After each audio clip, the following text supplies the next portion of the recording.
So Joel, you certainly did wander into the lion's den for a person who loves gold last week. Yeah, I was at the Rick Rule Symposium. So Rick Rule is a good friend of mine, and we often have some great debates about gold and about stocks. And I keep getting invited to the week-long gold conference, gold and precious metals and what have you. And, I keep going in there regularly and telling everyone why I like stocks more than gold, and people are not doing a great job insulting all of them. And so everybody. Half the room is angry. The other half wants to hear what I have to say. Yeah. And so everybody. So today on the Altimetry Authority Show, we'll talk about Joel and the lion's den. Let's talk earnings and favorite pastimes. So let me just say, Wall Street. It's 2.5x because their compensation goes up. Wall Street's wrong again.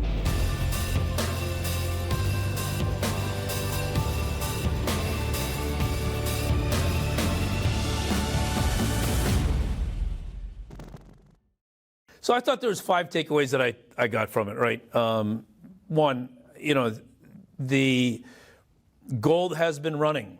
But if you look at why gold's been running, all right, and doing well, gold's been going up a lot, that can happen while you still like the U.S. stock market. I think one thing that I had great conversation with so many people in the audience over the course of the 2 days plus that I was there, that it is possible that gold can do very well because of the devaluation of every other currency in the world, right? While at the same time, the dollar can, look, I know the dollar's taken a hit in the last 3 months, but over the course of 5 years, the dollar's been unbelievably strong. Up 45, 47% or so. Versus all other currencies, let alone specifically against the BRICS currencies, right? Against the rupee or the ruble or whatever else. The dollar's done quite well over that period of time, and yet gold has still done well. So how can you have, and people are saying, well, the reason is because people knew that the dollar was going to collapse. And we're like, or it's because all the other currencies in the world are collapsing. Well, I think even beyond that, it's the environment of there's 2 separate channels here. It's right. Stocks are going on where earnings growth is going. Gold is also going on its run right now because we've got higher geopolitical risk right now in the last 2 years, in the last 3 years than we've had in the last 25 since the fall of the Soviet Union. And so, right, I mean, a big reason why gold's running, it's, places like Poland buying a whole bunch of gold. And that's not them saying, hey, we're betting against, the U.S. stock market. That's them saying, we're betting that after Ukraine, we'd be next. Yeah, right? so we walked out with that knowledge that war is hyperinflationary, and there's been a lot more bad things going on around the world lately. That a lot of the banks around the world are concerned about their own currencies, so they've been buying gold because they're worried about their own currency, right? But that doesn't mean that the U.S. stock market has to fall for gold to do well. You can actually have both doing well because U.S. corporate earnings can be going up, right? And I mean quality earnings, uniform accounting earnings, not that GAAP accounting stuff that they talk about in the mainstream media and Wall Street all day long, but uniform accounting earnings is going up, right? As that goes up, in the kind of environment we're in, meaning a lower inflation environment, which it is, right? It definitely is. That's very, very healthy for stock market multiples. So you can have increasing earnings and the multiple, the PE of that rising. There's no reason you don't have, frankly, all-time stock market highs, while at the same time having gold high. Because a lot of people, I think we walked away together, me and many of the people in the audience, I won't say everyone, said, oh, so it is possible to have gold hit new highs and the stock market hit new highs, and it's not because one of them is in a bubble. Both of them could be rightly priced, and I think that was a feeling we had because I'm not the expert that Rick Rule and others are. Sure. Now, I'm not supply saying and demand for purchasing of supply and demand for gold. Yeah. Right. And a lot of what Rick Rule and a lot of people there are looking at is not just gold, but particularly gold miners, which then you're looking at a combination of equity in a gold miner or in a precious metal miner of some kind, silver or what have you. And you say, all right, well, now you're betting on the specifics of that individual investment opportunity. That's very different, right? Well, I mean, to your point, right, the whole entire idea of if gold is moving because of geopolitical risk, right, but then if U.S. corporate earnings are moving because the AI boom and the supply chain supercycle, which is also being caused by geopolitical risk, right? Those things actually, they are not mutually exclusive. In fact, those 2 things actually are deeply related and say that the earnings growth that's driving U.S. stocks, which should drive the U.S. market higher, is gold moving up is irrelevant to that. And in Yes. fact, might even be a correlated indicator for one part of it. Yeah, war is inflationary, but when all of the world starts spending 5% of GDP on NATO, right, that Trump has been calling for, all except Spain apparently, but right, the rest of the They're a countries. long ways away from any front, Joel. That's what Franco knew this. That's what every Spanish person knows. Right. But when you have all the world spending, who benefits? Well, most of that, the majority of it, great majority of it, is spent on U.S. defense companies. So as the world says we need to build our defense, the U.S. benefits. So you can have the situation of more geopolitical conflict, more reasons that gold is going up, and have the stock market going up. And it doesn't mean either of them has to be in a bubble. They both could be rightly priced, and I think that's what we walked away from this this conference. Another big takeaway that I noticed is just the metric issue, that a number of people kept saying, I'm looking at gold, the price of gold, and I'm looking at the S&P 500, and over some period of time, and they're picking their dates, but that's okay. They're like, gold has beat the S&P 500, and I said, the S&P 500 is ex-dividend. And they said, I'm sorry? Explain that. Yeah, Right. exactly, yeah. The S&P 500 chart says, here's the price of stocks if the dividend is paid and you take it and go spend it somewhere. Yep. It doesn't reflect what really happens. You need a total shareholder return chart of the S&P 500, which is not what you pull up when you just say on CNBC or whatever all day long. So if you want apples to apples, you have to say, if I put money in gold, here's what would have happened to it in 10 years, 15, 20 years. And you say, now if I put my money in the S&P 500 and I click that button, which everyone does in a 401k IRA, and if you don't, you absolutely should, right, where I'm going to fully reinvest the dividends, so the dividends go back in and just stays. See, gold doesn't have this issue because it doesn't pay dividend, right? But the S&P does, so you need that nuance because that is a big piece. When you add that in, I find it very difficult to find any period of time in the last 200 years where the stock market doesn't trounce gold. Now, okay, you can find 1 or 2 or 3 years, but any 10, 20-year period, when you include dividends, no. And that was another issue that I was saying, I'm sorry, you're not doing apples-to-apples comparison when you just do the S&P 500 chart, ex-dividend, to gold. Out of that one, I think you should tell, my favorite analogy of this is actually Pepsi to gold. Yes. Right, is the idea is like, you always give this example, right? If you look at the return of Pepsi stock since 1970 to gold, and you'd say, wow, Pepsi's done pretty good relative to gold. Like it's beaten gold, and Pepsi, right, is an incredibly boring stock. It is, the S&P 500 has trounced Pepsi over that period of time. But looking at Pepsi versus gold. Right. But then you say, but hold on. Now we have to do what's the dividend investment that Pepsi has had. I mean, the dividend reinvestment they've had for Pepsi, even better than gold. Oh wait, now we have to talk about the fact that Pepsi also spun off Yum Brands, which then spun off Yum China, right? And then let's add all those all into it. It's like, oh no, like literally this is the value of equities. Equities compound. Piece of gold is a piece of gold. Yeah, a large brick of gold 30 years later looks exactly like the same large brick of gold. Whereas Pepsi at the time then went in and built, 15 more billion-dollar brands individually, right? Including Long John Silver's, Pizza Hut, Taco Bell, and, I always forget, A&W Root Beer. Yeah. Right? What you said Taco Bell, Pizza Hut, KFC. Oh, and KFC and Kentucky Fried Chicken. And people will realize if you own Pepsi, you would now own those restaurants because they spun out of Pepsi over that period of time. So gold stays gold. And yes, gold has gone up, but it hasn't gone up as much as your total return had you bought Pepsi back in the 1970s. And I say the 70s because I'm picking off a period of time where supposedly gold did very well versus the stock market. And by the way, Pepsi is not one of the best performers of the S&P 500. So I said, let's just pick where Pepsi is versus gold, and it still beats it when you include all those additional returns, right?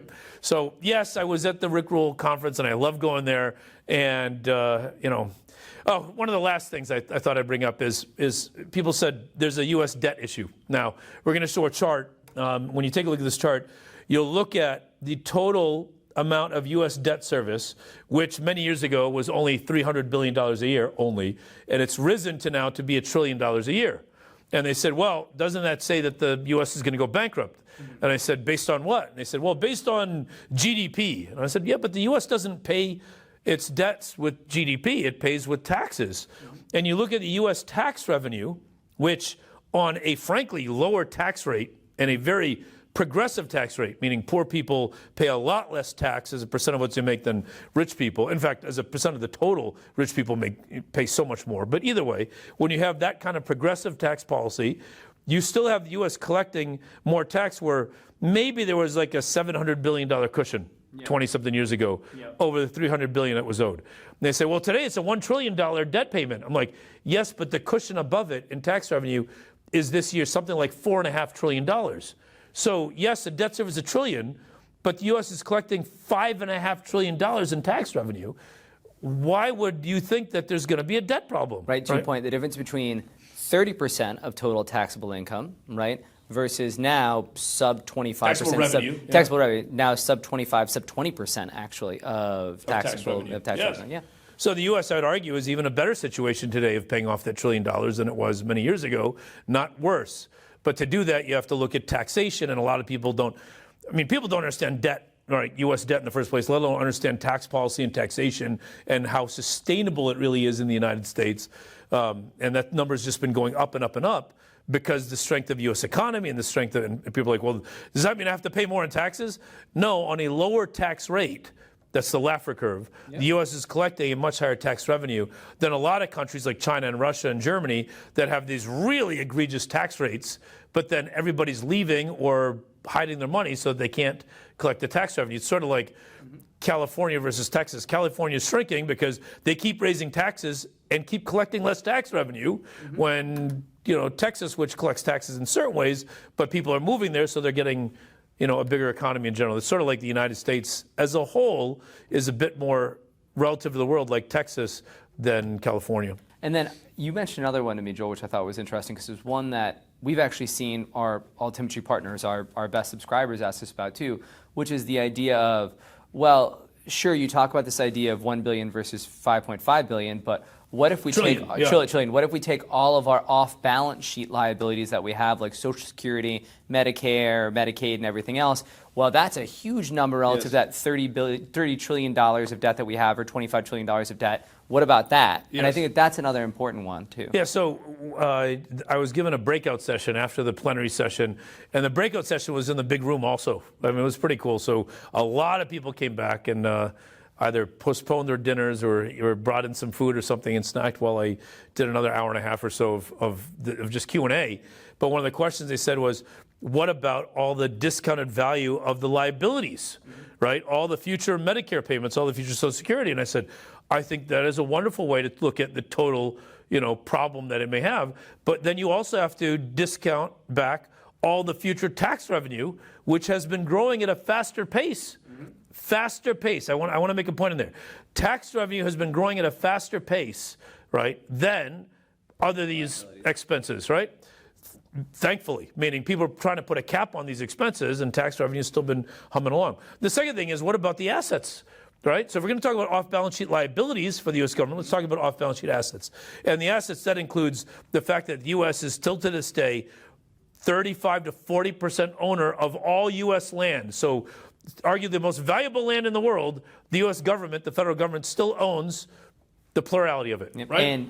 And everything underneath it. And everything underneath it. So all the oil rights and all the gas rights and everything else. And gold and possibly and interstate highways that have never been privatized, that never even thought about it. So when you add all that up, you're probably talking about $400 trillion of off-balance sheet assets compared against... possibly a quadrillion. Possibly a quadrillion. On the outside, people have said as much as a quadrillion, but let's be conservative, say 400 trillion, right? Let's be unbelievably conservative, say 200 trillion. That's still 200 trillion against 36 trillion of debt, while you have a $1 trillion debt service and the government is taking in $5.5 trillion a year.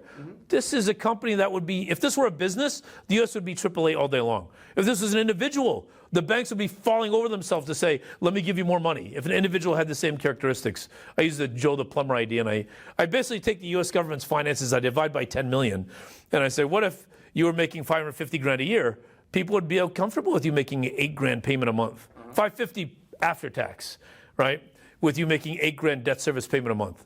That's essentially what the U.S. does right now. And I think people don't realize it's that healthy.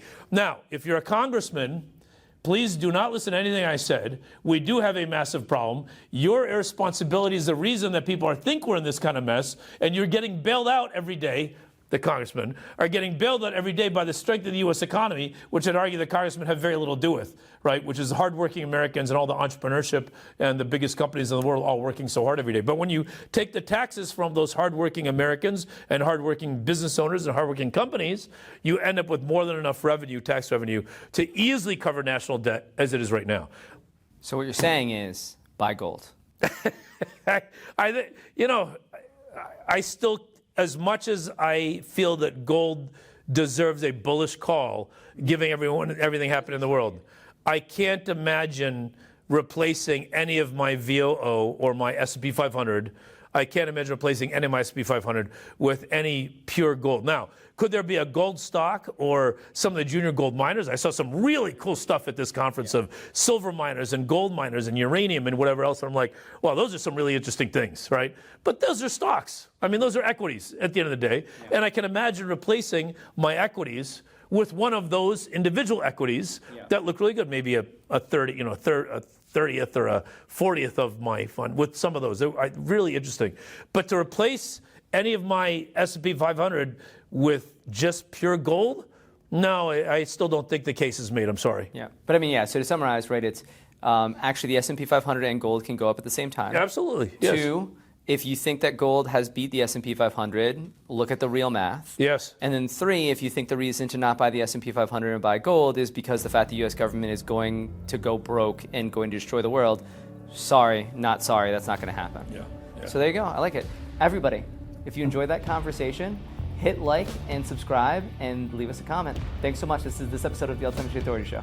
Thank you, everyone.